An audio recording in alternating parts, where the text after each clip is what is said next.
जी, कैसे हैं आप लोग? सब लोग ठीक ठाक हैं। आज की जो वीडियो है वो है ईटीएफ से related, exchange traded funds. But उससे पहले मैं आपसे आप सब लोगों का थैंक यू करना चाहूँगा कि बहुत सारे लोग जो मेरी वीडियो जिन्होंने चैनल को सब्सक्राइब किया है और बहुत सारे व्यूज़ हैं और बहुत सारे लोग मुझे जो हैं वो मैसेजेस पे भी जो हैं अपने व्यूज़ और अपने क्वेश्चंस जो हैं वो डिस्कस कर रहे होते हैं। तो बहुत अच्छा लगा है और आई फील इनकरेज जो है और वीडियोस बनाऊं अगर लोगों को इससे फ़ायदा हो रहा है। तो जैसा कि मैंने आपको बताया कि आज की जो वीडियो है वो मेनली ईटीएफ्स के ऊपर है। ईटीएफ एक इन्वेस्टमेंट का बहुत इंपॉर्टेंट कंपोनेंट है और पिछले कुछ सालों से बहुत ज़्यादा इन्वेस्टमेंट जो है वो ईटीएफ्स की तरफ आ रही है। अब मैंने आपको बेसिकली ये समझाना है कि ईटीएफ्स होते क्या है और आप इसमें इन्वेस्ट कैसे कर सकते हैं। देखिए, बहुत सारे लोग जो हैं जो फाइनेंशियल इंडस्ट्री से रिलेट नहीं करते और उनको इन्वेस्टमेंट्स के आइडिया नहीं है कि उन्होंने कहाँ पे इन्वेस्ट करना है। उनको ये नहीं समझ आती कि यार ये कंपनी हम ख़रीदें, ये महंगी है सस्ती है। तो एक एक एक ईटीएफ एक एक्सचेंज ट्रेडेड फंड है लाइक म्यूचुअल फंड्स। उसमें वो लोग बड़े आसानी से किसी भी कंट्री का किसी भी इंडेक्स का एक्सपोजर और इवन आप डिफरेंट सेक्टर्स का एक्सपोजर जो है वो ईटीएफ के थ्रू ले सकते हैं। अब मैं आपको समझाता हूँ कि ईटीएफ होता क्या है। यूजुअली ये होता है कि जब आप स्टॉक एक्सचेंज में जाते हैं तो आप किसी एक कंपनी को ख़रीदते हैं, आप किसी एक कंपनी के शेयर के अंदर परचेजिंग करते हैं और वो कंपनी जो है वो उस कंपनी को आप इंडिविजुअली बाय कर रहे होते हैं और आप अपने रिस्क को डिवर्सिफाई करने के लिए 10, 15, 20 डिफरेंट कंपनीज में इन्वेस्ट करते हैं ताकि आपका जो टोटल रिस्क है वो डिवर्सिफाई हो जाए। अब यहाँ पे प्रॉब्लम ये आती है कि जो रिस्क डिवर्सिफिकेशन है या दूसरे जो मामलात हैं, ये आम लोगों को तो इसके बारे में पता नहीं चलता क्योंकि वो फाइनेंशियल लिटरेसी नहीं होती और वो फाइनेंस को और इन्वेस्टमेंट्स को अंडरस्टैंड नहीं कर पाते। अच्छा, ये बात सिर्फ फाइनेंशियल लोगों से, नॉन फाइनेंशियल लोगों से रिलेटेड नहीं है। इवन फाइनेंशियल लोग भी जो हैं वो इन्वेस्टमेंट की जो दुनिया है उससे बहुत ज़्यादा टच नहीं होते। हमारी जो फील्ड है उसमें बहुत सारे मेरे जानने वाले हैं जो कि चार्टर्ड अकाउंटेंट्स हैं। बट अगर हम उनसे बात करें कि यार अच्छा कंपनी की वैल्यूएशंस या कंपनी को बाय करना चाहिए नहीं करना चाहिए, they are very good chartered accountants, they know कि कोई ऑडिट कैसे करना है, चीज़ें कैसे करनी है। बट इन्वेस्टमेंट के पॉइंट ऑफ व्यू से उनको भी इतनी ज़्यादा नॉलेज नहीं होती। तो जब भी कोई बंदा मेरे से बात करता है कि मुझे इन्वेस्टमेंट्स करनी है तो मैं उनको ये एडवाइस करता हूँ कि you should start with ETFs, कि आप जो बड़े बड़े इंडेक्सेस हैं आप उनके अंदर ईटीएफ्स बाय करना शुरू करें। अब मैं आपको बताता हूँ कि ईटीएफ होता क्या है। एक लीगल कंपनी क्रिएट होती है जो कि रेगुलेटर उसको अप्रूव करता है और वो जो ईटीएफ है वो किसी ख़ास इंडेक्स को या किसी ख़ास इंडेक्स के अंदर जो सेक्टर है उसको जो है वो ट्रैक कर रहा होता है।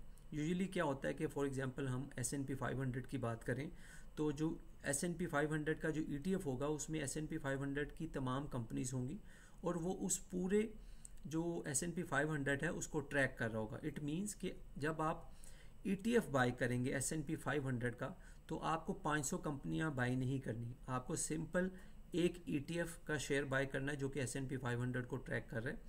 और वो जो ईटीएफ है वो आपका जो रिस्क है वो उसको डाइवर्सिफाई भी कर देगा क्योंकि वो एक ईटीएफ का जो शेयर है वो 500 कंपनीज को ट्रैक कर रहा है।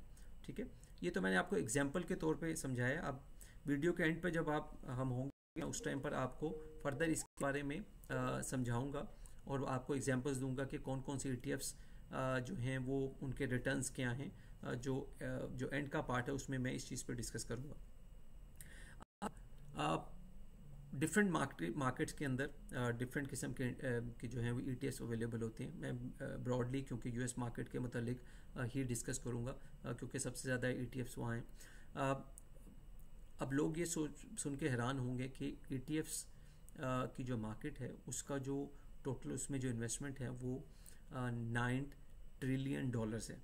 ठीक है, तो आपको अंदाज़ा हो जाएगा कि कितनी बड़ी मार्केट है या कितनी ज़्यादा इन्वेस्टमेंट्स है जो कि सिर्फ और सिर्फ ईटीएफ्स के अंदर इन्वेस्ट किया हुआ। यानी कि लोग इसको समटाइम्स पैसिव इन्वेस्टमेंट भी कहा जाता है क्योंकि आप एक सिंगल शेयर खरीद कर उसको रख लेते हैं और वो ग्रेजुअली वो ग्रो करता है।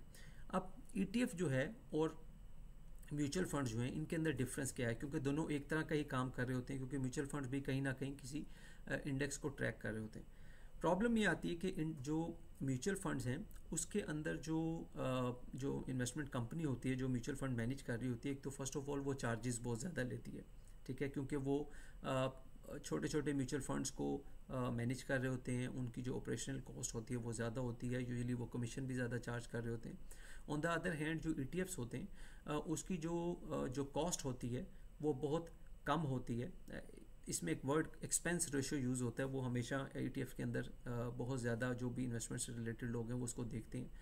जो ऑन एवरेज एक्सपेंस रेशियो है ETF की, जिसमें इवन उसका मैनेजमेंट एक्सपेंस भी, मैनेजमेंट की जो फ़ी है वो भी शामिल होती है, वो 0.5%, इवन मैंने कई ऐसे भी देखे हैं जिसमें 0.2% जो है वो एक्सपेंस रेशियो होती है।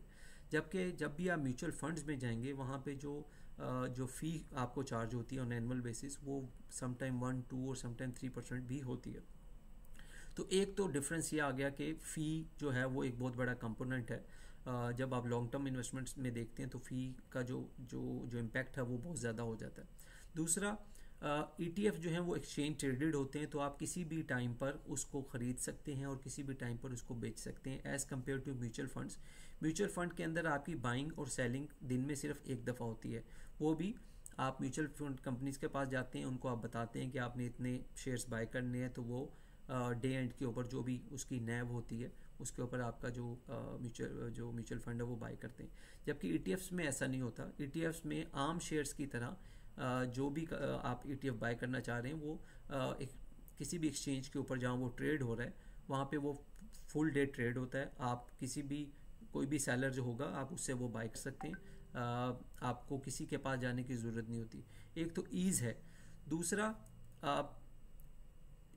जो इसकी कॉस्ट है, मैंने आपको बताया कि वो एक बहुत बड़ा फैक्टर है कि जो कॉस्ट होती है वो बहुत कम होती है ETFs की एज़ कम्पेयर टू जो म्यूचुअल फंड्स हैं। थर्ड, मैंने आपको बताया कि डाइवर्सिफिकेशन का जो फैक्टर है वो बहुत इम्पॉर्टेंट फैक्टर है, क्योंकि अगर आप जो हैं वो आप इवन फाइनेंस के भी बंदे हैं और आपके पास इतना टाइम नहीं होता कि आप जॉब के साथ साथ या अपने बिजनेस के साथ आप फुल फ्लेज इन कंपनीज़ को एवेल्यूएट करें, और क्योंकि इसको वन टाइम एवेल्यूएट नहीं करना होता, आपने बार बार कंपनीज़ को एवेल्यूएट करके बाइंग और सेलिंग करते रहना होता है। उससे बहुत ज़्यादा बेहतर ये होता है कि आप म्यूचुअल फंड्स के अंदर इन्वेस्ट करें, ETFs के अंदर इन्वेस्ट करें, क्योंकि ETFs जो है वो आपको फुल मार्केट का एक्सपोजर दे रहे होते हैं। अच्छा, ETF में सिर्फ मार्केट के एक्सपोजर नहीं होते, कुछ ETFs जो हैं वो कमोडिटीज़ को ट्रैक कर रहे होते हैं, कुछ ETFs जो हैं वो कंट्रीज़ को ट्रैक कर रहे होते हैं। अच्छा, ETFs के अंदर कुछ टाइप्स ऐसी होती हैं जिनको यूजुअली हम ETFs को क्योंकि पैसिव इन्वेस्टमेंट कहते हैं, मगर ETFs के अंदर ही कुछ ETFs एक्टिव इन्वेस्टमेंट्स भी होते हैं जहाँ के एसेट मैनेजर एक्टिवली फंड्स को मैनेज कर रहे होते हैं। सिमिलरली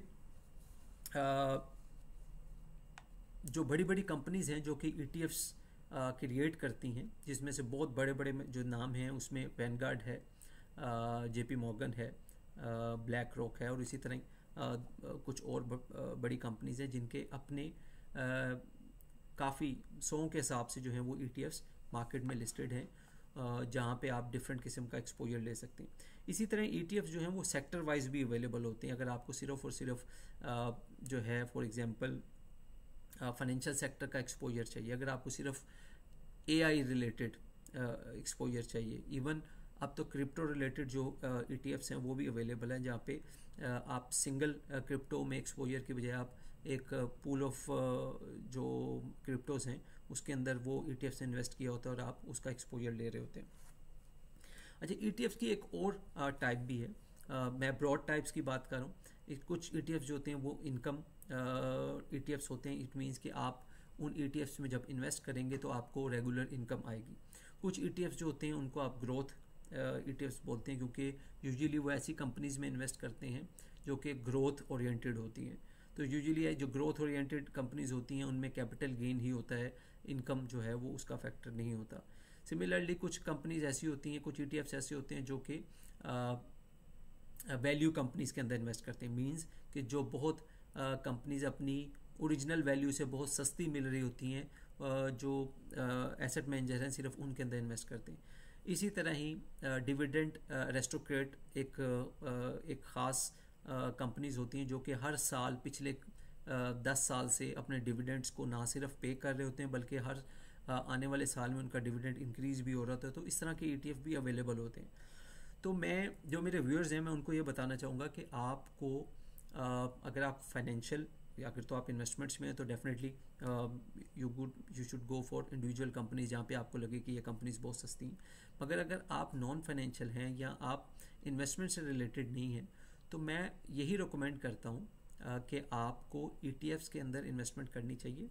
और ग्रेजुअली जैसे जैसे आप मार्केट्स को अंडरस्टैंड करते हैं, जैसे जैसे आप इन्वेस्टमेंट को सीखते हैं, फिर आपकी अपनी डिस्क्रिप्शन है कि आप इंडिविजुअल कंपनीज में इन्वेस्ट करना चाहते हैं या आप ETFs के थ्रू ही इन्वेस्ट करना चाहते हैं।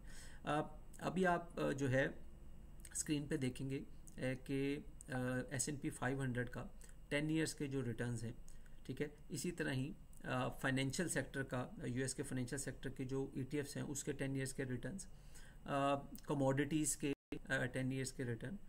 तो इससे आपको आइडिया होगा कि आपने जो है ETFs में अगर आप लॉन्ग टर्म इन्वेस्टमेंट कर रहे हैं, उसको दोबारा ख़रीद और बेच नहीं रहे, और अगर आपने फॉर एग्जांपल एक शेयर जो है वो $1 का बाय किया था तो आज वो शेयर जो है वो 5 टाइम्स उसकी वैल्यू है, 4 टाइम्स उसकी वैल्यू है, 3 टाइम्स वैल्यू है इन 5 ईयर्स और 10 ईयर्स। इट मीन्स कि अगर आपकी इन्वेस्टमेंट जो है वो 5 times, 2 times, 3 times depending upon कि आप किस तरह का ETF बाय करें, तो आपकी जो है वो इन्वेस्टमेंट जो है वो ग्रो हुई है। अब उसमें आपने कोई भी अग्रेसिव इन्वेस्टमेंट्स नहीं की, बहुत ज़्यादा आप बार बार आपने जो है वो चीज़ें ख़रीदी और बेची नहीं है। और यही ब्यूटी है ETFs की कि आप जब ETF में एक दफ़ा बाय कर लेते हैं तो आप उसको होल्ड करते हैं और ओवर द पीरियड जो है वो आप जो है उसकी ग्रोथ देखते हैं और जो है आपकी जो वेल्थ है वो एक्यूमुलेट होती है। ETFs को बाय करने का एक और एडवांटेज ये होता है कि आप, मैं इस पर खैर सेपरेट वीडियो भी बनाऊंगा, कि आप ग्रेजुअली आहिस्ता आहिस्ता आहिस्ता आहिस्ता अपनी सेविंग्स के मुताबिक थोड़े थोड़े ETFs बाय करते रहते हैं एंड ओवर द पीरियड एक तो आप अपनी एसेट को, अपनी इन्वेस्टमेंट को एक्यूमुलेट करते हैं, दूसरा वो जो आपने ETFs बाय किए वो भी ग्रो करते रहते हैं।